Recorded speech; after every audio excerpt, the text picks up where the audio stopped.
I'm delighted to be with you and equally delighted to be introduced by you. So thank you for the invitation. Now, I have been invited to talk to you about the impact of COVID-19 on mental health, a global perspective.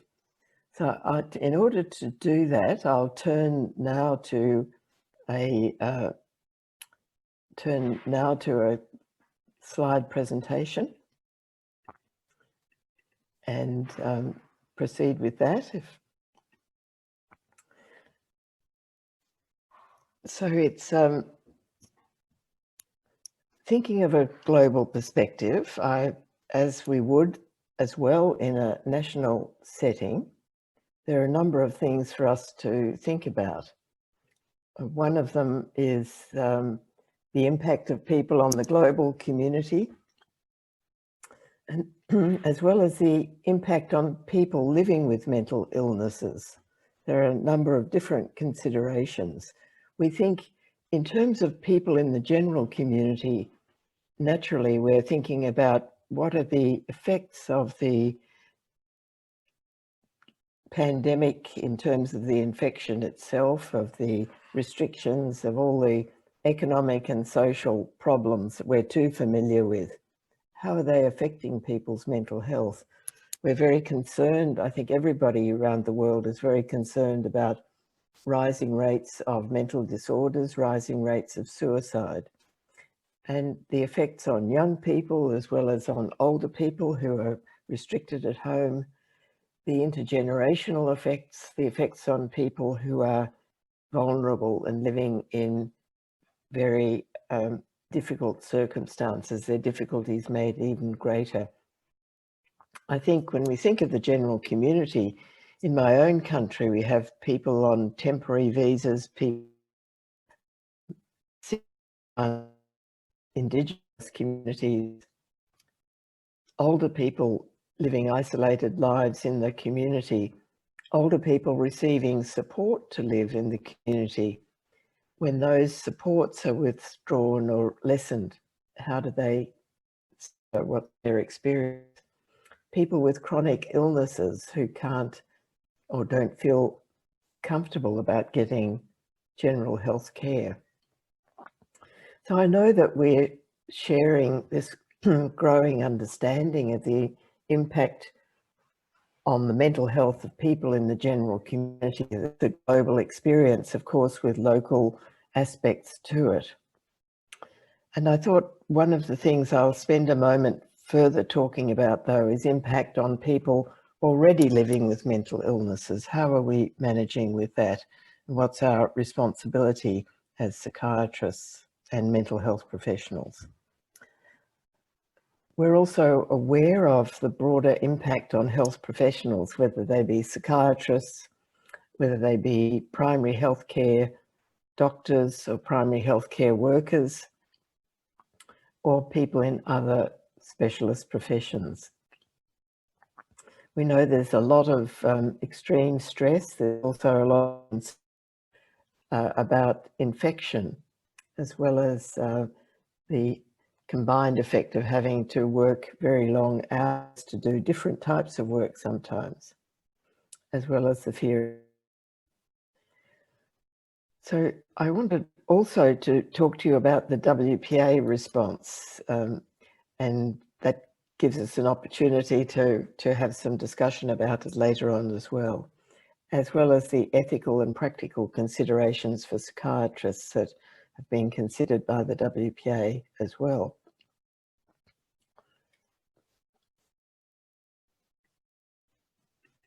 So I'll move on to think about the impact of COVID-19 on people living with mental illnesses. Now, we've been aware more generally that any other illness or any set of illnesses that people have already makes them more likely to become infected with COVID, and also more likely, if they are infected, to become more ill than others. but there hasn't previously been an authoritative study of the likelihood of mental ill health itself to increase the risk of infection or of death after infection. So there's just a study has just come online this week from a group led by Nora Volkoff in the United States that looks at the increased risk of COVID-19 infection and mortality in people with mental disorders. And this was a study analysing electronic health records in the United States. So it's available online at World Psychiatry now. And it examines 4 major mental disorders as well as some others. So ADHD, bipolar disorder, depression, and schizophrenia. And the striking finding is that there is an adjusted odds ratio that's up to 7 that indicates the risk, the extra risk of becoming infected. So that is, I think, considerably higher than people expected. So 7 times more likely, broadly speaking, for someone living with depression or schizophrenia to become infected. The odds are higher again for women and for minorities among the people living with mental illnesses. And then for those people who become infected, the mortality rate is higher. The case mortality rate is higher than for people who without these illnesses. So I'll talk to you for a moment. Some of you are well familiar, I know, with the World Psychiatric Association. And I want to say a few words about it and then about what the response has been to these global needs in mental health at this time. So the vision for WPA is a broader one than some people think. It's a world in which people live in conditions that promote mental health and have access to mental health treatment and care that meet appropriate professional and ethical standards, integrate public health principles, and respect human rights. Then the particular focus in the last 3 years has been that we promote psychiatry as central to medicine and healthcare, as well as vital to sustainable development, and to reach women and men and girls and boys facing adversity. So we know that probably more people living with mental illness receive no access to care than receive access to care if we take a global view. So in what ways can we as a profession use our skills and position in society together to support communities and support people who up to now have had little access to mental health advice and care and treatment. So it's fundamental to this work, development of relationships, collaborative working relationships with other professional groups, whether they be nursing and psychology and other healthcare groups, as well as people in the social services and those working in education. And so these broader community partnerships as well that go beyond this even are important to any of this work. And exemplifying that, we've created the WPA Service User Family Carer Advisory Group within WPA in the last 2 years, based on earlier recommendations from WPA for best practices in working with people with lived experience. And this group has been quite closely involved in giving advice and participating in congresses and major projects. I just mention one there that you'll hear more about as we go on in the weeks and months to come.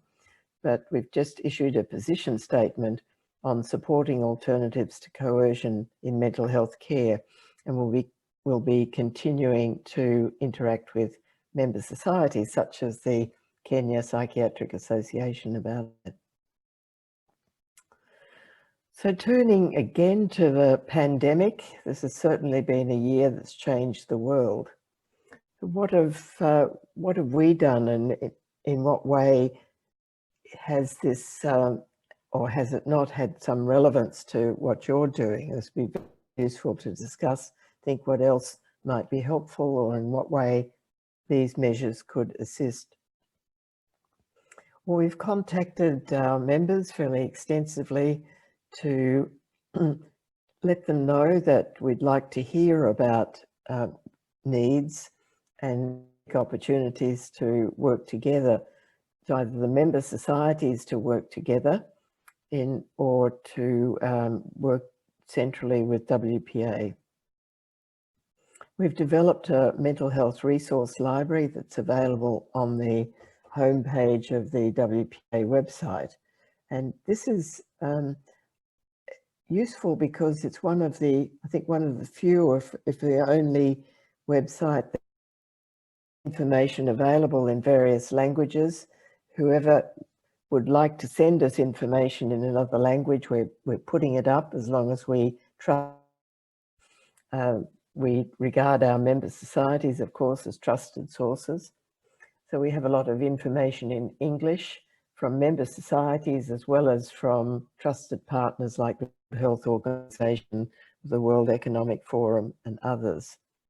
And we're also, we've established a learning management system that's now helping, for instance, societies in Central America who share the Spanish language and wanted a platform to be able to talk to each other and have a webinar like this, or to share training, simply share information among themselves about their responses. We've established the Advisory Committee on Response to Emergencies. And this has 15 interested member societies. Some of them are those with more resources than others, or with a particular role in one of the regions. And I'll come back in a moment to some of the initiatives that have come from that group.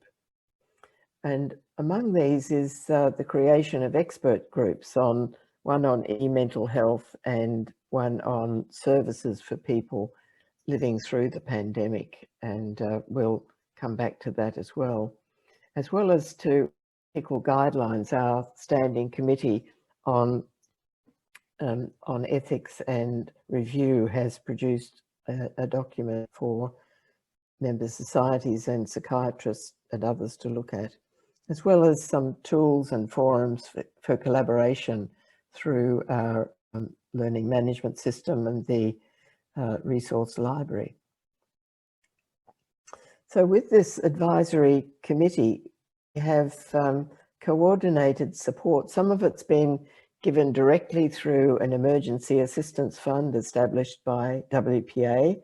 The fund's a small amount, but sometimes can come in very useful, as in Nepal, where we were able to facilitate the reach of the child psychiatry services to rural schools and children in rural areas. In Oceania, we worked with the Royal Australian New Zealand College of Psychiatrists that provided support to, we had a call for projects and provided support to services in the Pacific Island countries, including Vanuatu and Solomon Islands, where, for instance, in Vanuatu, the resources that were normally used for transporting the community mental health team were commandeered, were taken over and used for other aspects of being prepared for the response to the COVID pandemic. and in the Solomon Islands there was a training course. But in this case, the member society and WPA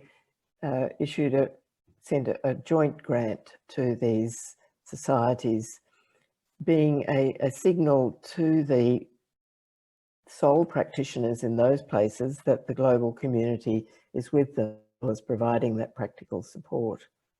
There have been complex emergencies in Eastern Europe as in Ukraine, and we've provided both support through working partners, including the Federation Global Initiative in Human Rights, to set up an expert committee to help the two member societies in Ukraine to work with government with a policy document that they all trusted.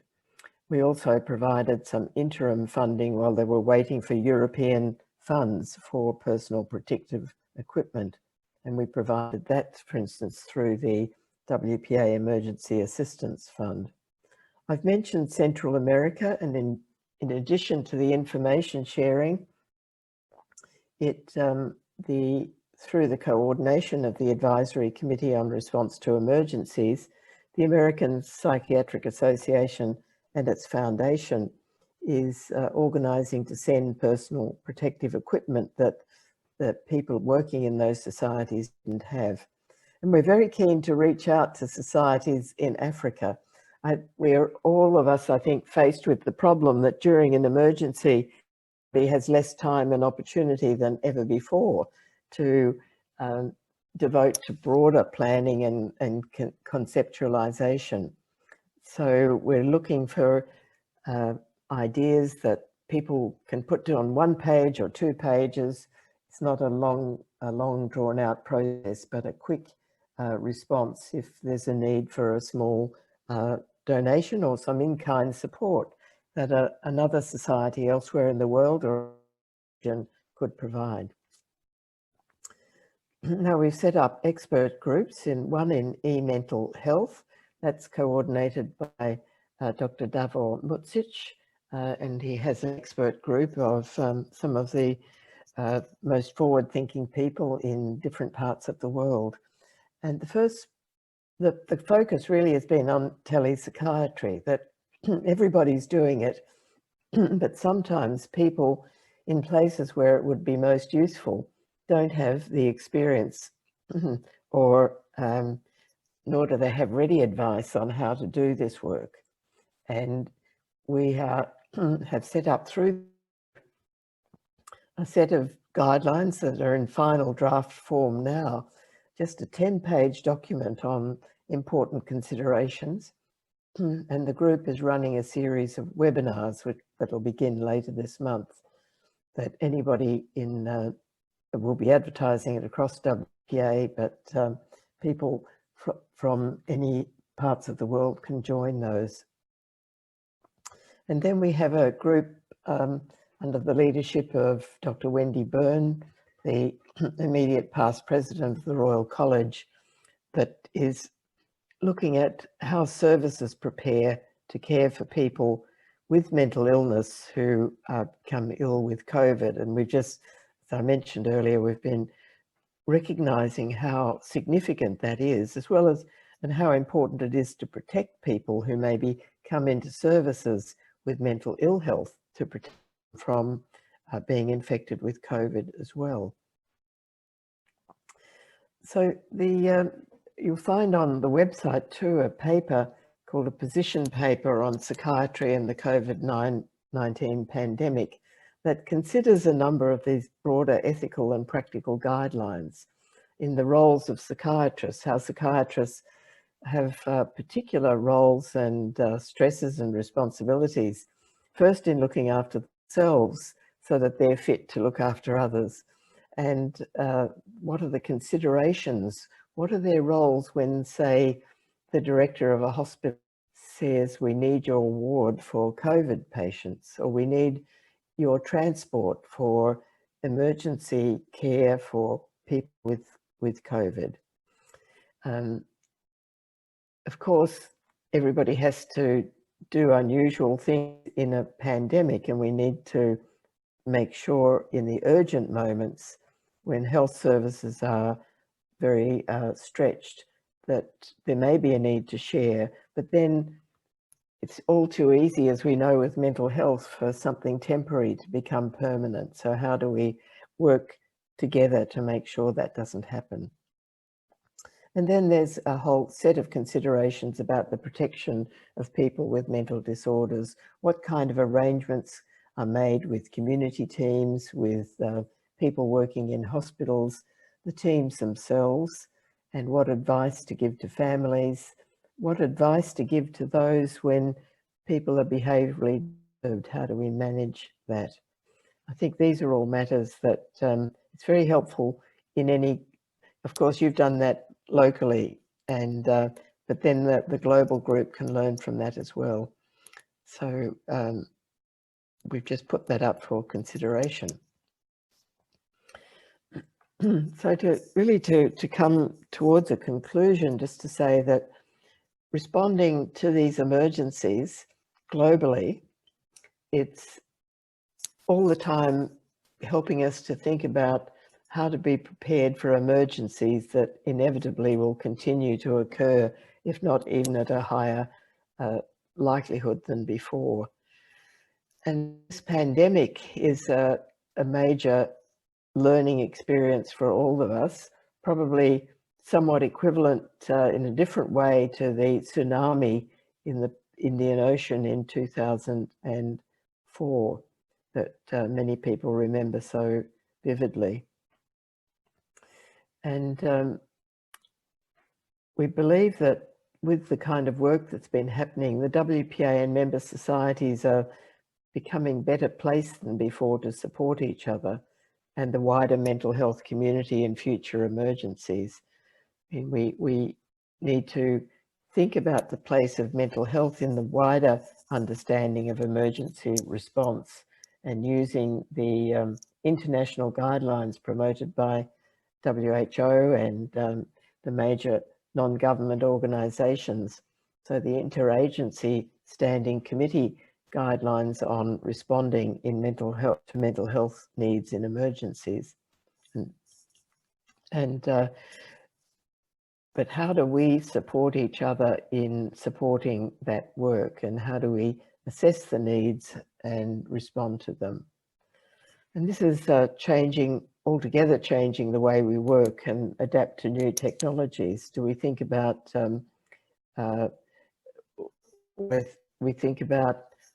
what will this teach us about hybrid services that have the availability of telepsychiatry, maybe to support specialist services, to support the work of mental health psychiatrists and other mental health experts working with primary care doctors, for example, or working with nurses. And how do we build back better, that rather well-known phrase that is very applicable at the moment as well. So to conclude, this is something I think a number of you have heard us say in the past, that community-oriented practice is the way that we understand it's going to be possible to reach the unreached, reach those people living in adversity by and large. But that is balanced practice with access to community and hospital care according to need. And with the underlying philosophy that it's our role, if we possibly can, to strengthen the capacity of communities to respond to mental health needs. And the elements of that might be seen as collaborating with service users and family carers, to working with others, to working with health and social practitioners, with lay workers and community leaders, and in schools and in gathering spaces, whether they be informal spaces for young people or for elderly people in perhaps informal settlements, as well as other community settings. To consider the use of the development of these hybrid services that use e-mental health as part of the response. Within all of this, it can sometimes be easy to return to or to take refuge in ways of practice that, after all, are more restrictive than necessary, and we can be prepared by supporting the adoption, the implementing of alternatives to coercion, and also to be preparing ourselves for emergency responses in the future. So with that, I'll leave and thank you for the opportunity.